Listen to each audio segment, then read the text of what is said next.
ادھر لے کے وہ مریم نواز شریف صاحبہ کہتی ہے نا کہ ادھر آؤ کہاں مارے پھر رہے ہو در بدر. الیکشن کرانے ہیں آپ اپنی مرضی کے مطابق کرانے ہیں. بھاڑ میں جائے الیکشن کمیشن، پارلیمان، باقی 13 جماعتیں، پاکستان کی عوام. کیونکہ عمران خان صاحب نے کہہ دیا، اور وہ عمران خان صاحب جنہوں نے خود اسمبلی توڑی، وزیر اعلیٰ پنجاب نے خود آن ریکارڈ کہا کہ میں اسمبلی نہیں توڑنا چاہتا تھا. اختیارات کا ناجائز استعمال، آئین کی اپنی مرضی کے مطابق تشریح قبول نہیں کی جا سکتی. ناقابل سماعت کیس کا بینچ بنا کر فیصلہ قبول نہیں کیا جا سکتا. ان کے بلا کے لوگوں کو سننا، اسد عمر صاحب کو کہنا ادھر آئے بتائیں اکانومی کی، جس کو پاکستان تحریک انصاف نے وزارت خزانہ کی کرسی سے کان پکڑ کر نکال دیا، اس کو بلایا گیا کہ آپ اکانومی کی سچویشن بتائیں. لیکن وہ 13 جماعتیں جو رائٹ سائڈ پہ بیٹھی ہیں ان کو نہیں سننا. صحافیوں نے دیکھا، رپورٹرز نے دیکھا، میڈیا نے دیکھا، وہاں کورٹ روم میں دیکھا کہ سب کے وکیل موجود تھے، ان کی حاضری تک نہیں لگائی. کیوں؟ الیکشن کیا خالی پاکستان تحریک انصاف نے لڑنا تھا؟ کیوں ان 13 جماعتوں کو نہیں سنا گیا؟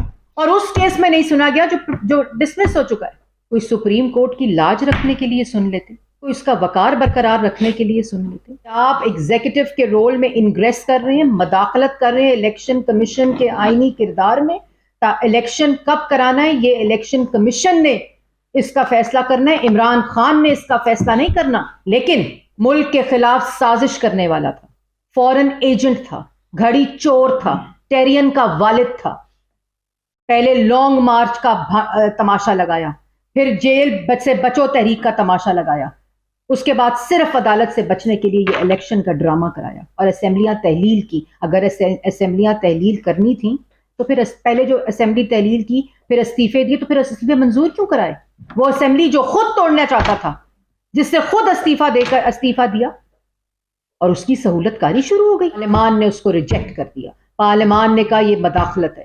پارلیمان نے کہا کہ یہ متنازع بینچ نہیں بن سکتا. پارلیمان نے کہا یہ از خود نوٹس نہیں لیا جا سکتا تھا، جس کے اوپر سپریم کورٹ خود تقسیم ہو گئی. وہ فیصلہ کیسے پاکستان کی عوام مانے؟ اور پھر بار بار انہوں نے یہ کہا کہ چلیں ڈسمس بھی ہو گئی ہے، لیکن پاکستان کی عوام کے اعتماد کی خاطر وہ پولیٹیکل جماعتیں جو ملک میں سیاسی عدم استحکام نہیں چاہتی تھیں، انہوں نے کہا فل کورٹ بنا دیں، ہمیں فل کورٹ کا فیصلہ قبول ہوگا. چاروں اکثریتی ججز نے کہا فل کورٹ بننا چاہیے. آج اطہر من اللہ صاحب کے فیصلے نے کہا کہ اس کے اوپر نہ از خود نوٹس بنتا تھا، یہ پری میچور کیس تھا. اس سے تاثر آ رہا ہے کہ ایک سیاسی حکمت عملی کو آگے بڑھانے کی اجازت دی گئی. اس سے کانسٹیٹیوشنل کرائسس از خود نوٹس سے شروع ہوا، اور انہوں نے کہا 1.5 لاکھ پٹیشن جہاں از خود نوٹس، جہاں ہیومن رائٹس کی وائلیشن جس کی اسپرٹ آئین کی کہتی ہے کہ وہاں آپ از خود نوٹس لے دیتے ہیں، وہاں 1.5 لاکھ ایپلیکیشن جو ہیں وہ پینڈنگ پڑی ہوئی ہیں. اس سے مس کانڈکٹ، آئین کی غلط تشریح اور اختیارات کا ناجائز استعمال، یہ چاروں ججز کے جو فیصلے ہیں یہ خود اس کے اوپر مور لگاتے ہیں. اس کے بعد چیف جسٹس آف پاکستان کی اپنی جو پوزیشن ہے وہ متنازع ہو گئی ہے. ان کو سٹیپ ڈاؤن کرنا چاہیے اور ان کو یہ بات بتانی چاہیے اور یہ جو دوسری پروپوگینڈا سیاسی جماعت ہے نا، جن کو نہ الیکشن سے کوئی سروکار ہے نہ کوئی ان کو اس ملک سے سروکار ہے، وہ ایک سازشی ٹولہ ہے. وہ جو کہہ رہے ہیں نا یہ الیکشن کا معاملہ ہے، یہ بینچ کا معاملہ نہیں ہے، یہ بینچ کا معاملہ ہے، یہ سپریم کورٹ کا معاملہ ہے، یہ آئین کا معاملہ ہے، یہ قانون کا معاملہ ہے، یہ چیف جسٹس آف پاکستان کے اختیارات کا معاملہ ہے، یہ آئین کی تشریح کا معاملہ ہے جو ایک کے لیے معطل نہیں ہو سکتا اور دوسرے کے لیے لاگو نہیں ہو سکتا. یہ کسی کی مرضی، کسی کی منشا کے مطابق لاگو اور معطل نہیں ہو سکتا. یہ عمران خان کے لیے معطل اور لاگو نہیں ہو سکتا. اس کے اوپر کسی قسم کی آئین کے ساتھ کھلواڑ کی کسی کو اجازت نہیں دی جا سکتی. اور کل پارلیمان کا اس کے اوپر 2 ٹوک فیصلہ آ چکا ہے. یہ تماشا ایک 2017 میں کالی لا بلیک لا ڈکشنری کا سہارا لے کر ملک کے 3 دفعہ منتخب وزیر اعظم کو پینما پہ نہیں بلکہ اس اقامہ کے اوپر جس میں تنخواہ نہ لینے کی سزا دے کر ڈسکوالیفائی کیا گیا. پھر پوچھتے ہیں معیشت ٹھیک کیوں نہیں ہوتی، روزگار کیوں نہیں ملتا؟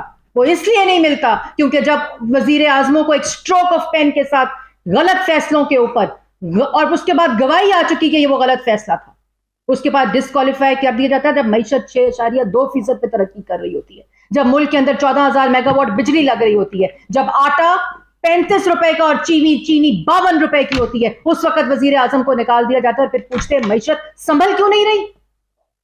یہ وہ فیصلے جو کہ پاکستان کی عوام کے اوپر اثر انداز ہوتے ہیں, معیشت کے اوپر اثر انداز ہوتے ہیں, روزگار کے اوپر اثر انداز ہوتے ہیں, ملک کی ترقی کے اوپر اثر انداز ہوتے ہیں, اور پھر اس کے اوپر سوالات اٹھاتے ہیں کہ معیشت ٹھیک کیوں نہیں. معیشت اس لیے ٹھیک کیوں نہیں ہو رہی کیونکہ ایک ایسے شخص کو فیصلے سے مسلط کیا گیا, RTS کو بٹھا کر مسلط کیا گیا, جس نے ملک کی معیشت کو تباہ کیا, عوام کو بے روزگار کیا, اور عوام کی آٹا, چینی, بجلی, گیس, دوائی کو مہنگا کیا, اور عوام کے پیٹ کے اوپر ڈاکہ ڈالا.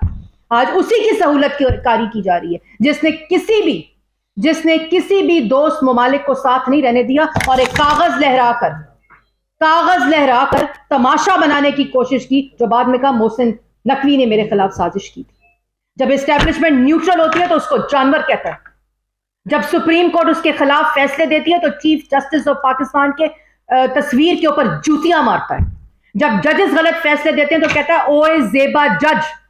جب عدالت بلاتی ہے تو دندناتا ہوا بدماش کلاشنکوف اور اسلحہ لے کر عدالت کے اوپر حملہ آور ہوتا ہے. یہ اس کی سہولت کاری کی جا رہی ہے, یہ اس کو لاڈلا بنایا جا رہا ہے, جو ایک فورن ایجنٹ ہے, جو ایک فورن فنڈنگ کے ذریعے منی لانڈرنگ کر کے آتا ہے, جو گھڑی چور ہے, جو اپنی بیٹی کو اپنے کاغذات میں ڈکلیئر نہیں کرتا, اس کو ایکسپٹ نہیں کرتا, جو ٹیرین کا والد ہے. یہ اس کی سہولت کاری کی جا رہی ہے.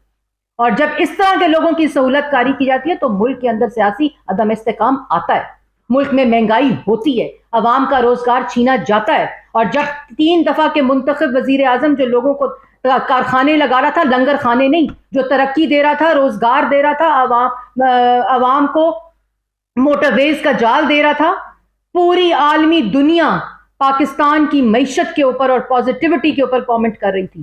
اس کو جب نکال دیا جاتا ہے اور اس طرح کے نالائق, نااہل, سازشی, فورن فنڈڈ فتنے فساد کو مسلط کیا جاتا ہے تو پھر ملک کا یہی حال ہوتا ہے. اور وہ کانسٹیٹیوشنل کرائسس جب اداروں سے, آئینی اداروں سے جنم لیتا ہے تو پھر ملک کا یہی حال ہوتا ہے. آج پاکستان کی عوام اس فرق کو جان چکی ہے کہ یہ خالی سیاستدان ملک نہیں ٹھیک کرتے, ملک ریاست ٹھیک کرتی ہے.